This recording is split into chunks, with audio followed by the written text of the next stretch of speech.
Ireland, my homeland, and undoubtedly one of the greatest pantries in the world. Let's go and see what I can find down at the fish basket on Long Strand. I just caught this morning. I have to eat more. Oh my gosh, this cheese is so good. And this is named after the townland? After the townland of Tinnekill, just around here. The mid-17th century, they found that halloumi was very good to enhance the sex life of the man. But there was nothing but the woman.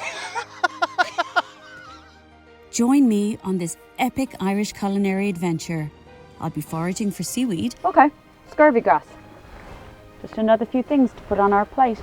It's called a sea truffle because it smells and tastes like a truffle of the sea. it smells and tastes like a truffle of the sea. It's like sucking on the wildflower meadow outside. Picking borage. Testing artichokes. Oh, gorgeous. There's lots hidden.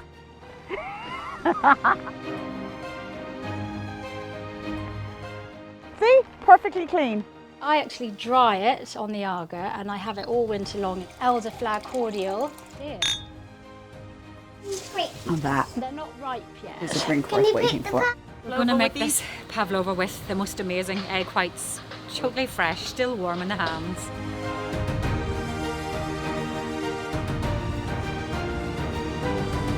Do you see the pieces that are missing? They're back on the side of the road. Sampling wild rock samphire, nibbling on nori pesto, revealing fine preserves from Tipperary. And all in the pursuit of the most flavoursome and freshest ingredients to bring to this Irish table.